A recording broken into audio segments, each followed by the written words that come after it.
Hi, my name is Shadow and I'm giving you a brief oversight about greatswords around the world. Today I will talk about Scottish greatswords from the 16th to the mid-17th century. This video will be about the Highlander, the Lowlander and the Clamshell Claymore.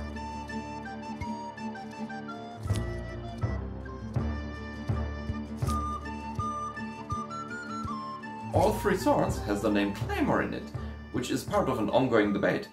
The word Claymore comes from the Scottish Gaelic and translates to Great Sword, which means the broadsword. The Scottish musketeer sword, or the broadsword, was called the broadsword because the blade was broader than the blade of a popular rapier or smallsword.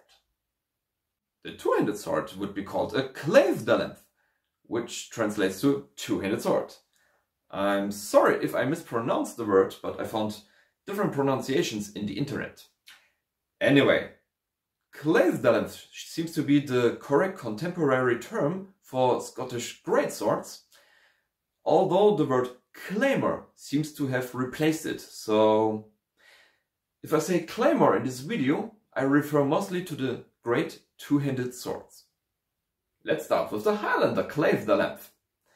Originating from the Highlands of Scotland, this iconic sword design is known as the Scottish greatsword, always depicted as one of the greatest, the widest and the heaviest greatswords of all time. With a length varying from 120 cm to 145 cm, this sword was one of the shorter greatswords with approximately 2.5 kilograms. This makes it barely longer and wider than a longsword at the time. The Highlander Claythdalamths started as a one-handed sword in the beginning, but got longer in the course of history, which you can follow through the ages when you look at stone carvings and effigies of the time. Speaking of which, let's talk about the anatomy of a Highlander Claythdalamths. And we will start with the pommel. The pommel of a Highlander Claythdalamths was either ball or disc-shaped, and the size varied quite a bit. But in the end, the pommel always held the hilt construction together by being either screwed on or pinned on the tang of a blade. The grip of a Highlander Claythdalamths was either 20 to 25 centimeters long and would take up 1/6 of the whole length of the sword, and the grip shape was either rounded or if not cylindrical, and sometimes even wrapped around with leather. Now it gets interesting. The crossguard of a Highlander Claythdalamths is one of the most distinct features of this kind of sword. The crossguard has two quillons which are angled toward the blade in a slight V shape and has a diamond cross section. The angle of the quillons make it a bit easier to wield the sword in close quarters without getting the crossguard into the forearm as much. Both quillons would end in quadrifoils, which resemble four-leaved clovers. I can imagine them preventing the enemy's blade from sliding off from the crossguard too easy by catching them a little bit. The earlier forms of the Highlander Claythdalamths had a crossguard which would end in a more spatula shape at the ends of the crossguard, but this changed over time. The crossguard would also feature two langets, which would be protruding toward the blade and hovering over the blade. I couldn't find a source why it is or what it was made for, and the same goes for the collar, which was under the crossguard. Finally, here is the blade.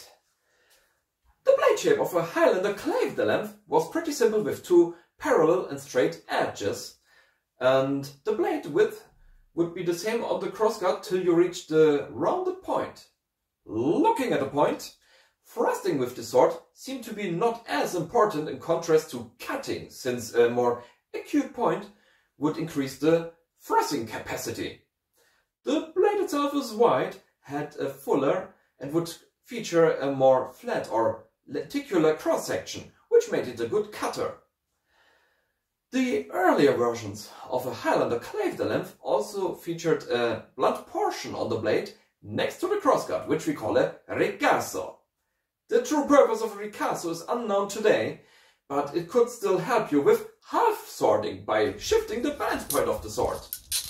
So, if you grab the sword at the ricasso, you could use the greatsword as a shorter spear or a dagger for more point control. Interestingly, most of the blades were imported from Germany. The blades would feature forging marks of two very similar running wolves, which are the sigils of the cities of Passau and Solingen. Their blades were very famous for knives and swords, so they got exported worldwide, just like I mentioned it in my first video about the Schlachtschwert. When the blades arrived in Scotland, they got hilted with the iconic Scottish hilt designs. There was another version of the Highlander Claythdalamths, which was called the Clamshell Claymore.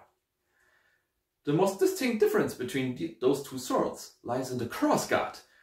It would feature two quillins which are bent toward the blade, although a few ones had the front quillin bent downward to the hand, and those quillins would go between two domes of steel, which would protect the fingers and the back of the uppermost hand when using it.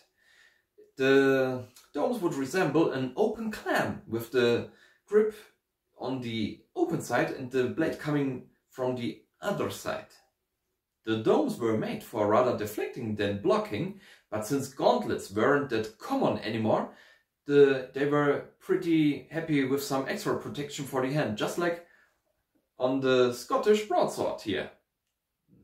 With this kind of extra protection came also some disadvantages. For example, it made the sword a little bit heavier, and also the maneuverability was a bit impaired when using it in close quarters. I haven't handled one myself, but I can imagine the clamshells coming in the way sometimes if you're not used to it.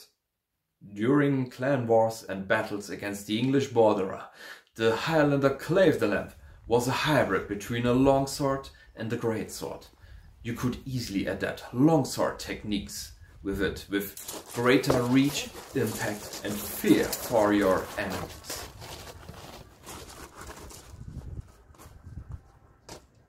Rumors say that broken blades of the Highlander Claythdalamths got shortened and reused for the broadsword. I for myself unfortunately can't confirm this since my sources are limited. But if you know more about it, please let me know in the comments. And here comes the Lowlander two-handed sword. Now we are reaching real greatsword territory here. It had a length of about 160 centimeters and would weigh approximately 3 kilograms or 6.6 pounds. It sometimes got called a slaughter sword, which is a translation of the German Schlachtschwert. Since many blades of the Lowlander greatsword also came from Germany, this doesn't surprise me at all. You may recognize this design from the reproduction market, where it is called the Hanway Lowlander Scottish two-handed greatsword, which is pretty faithful to the original design. But speaking of which, let's dive into the anatomy of a Lowlander Claythdalamths by looking at the pommel. The pommel was either ball or thick-shaped, and although they could be screwed on or pinned on, they weren't pretty big. Still, they prevented the bottom hand from slipping off the handle of the sword. The handle of a Lowlander Claythdalamths was mostly rounded, if not cylindrical, just like the Highlander Claythdalamths grip. It was made of wood, and the wrapped handles would also feature nails that would fixate the leather on the grip, give a better grip for the wielder, and are maybe also for the cosmetic purposes since it looked good. And here comes the Crossguard. Like on the Iberian Montante or the German Schlachtschwert, the Crossguard would be as broad as the shoulders of the wielder and would feature two side rings for more hand protection. Inside the hand rings would also be quadrifoils, which show off the Gallic heritage and provide even more protection for the hand. On each side of the crossguard were also pointy langets protruding toward the tip, which is a pretty normal thing for Scottish greatswords. Also, the whole hilt construction would take 29% of the whole length of the sword. Like the Highlander Claythdalamths, the hilt of the Lowlander Claythdalamths was Scottish, whereas the blades were mostly from Germany again. Ricassos were unobtrusive but inlaid with German inmarks, and the blade would feature a lenticular to hexagonal cross-section and a rounded tip. The whole blade would take up 71% of the whole length of the sword. Some of the blades would feature a long middle fuller, but most pictures I've found of the Lowlander Claythdalamths would feature a short fuller in the middle of the blade. So we talked about 3 forms of Scottish greatswords, so we must know how they were used, right? Well, yes, but actually no. There are no surviving examples of written sources, like techniques for the Claythdalamths at all. The Gaelic preserved their lore orally, by singing songs or saying poems.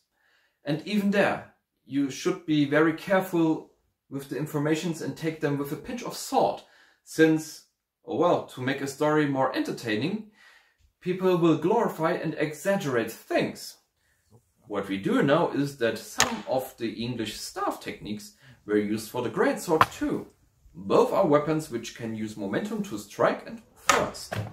Since longsword techniques are the base for greatswords, they are also mandatory. Unfortunately, I couldn't find out if there was a Scottish longsword system or if they used the English fencing system.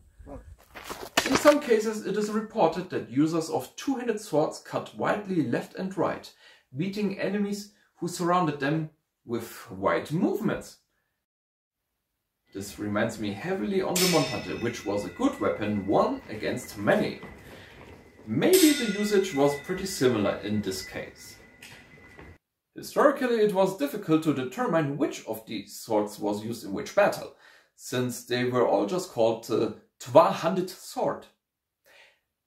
Each style of the Claythdalamths wasn't limited to the area where they originally came from.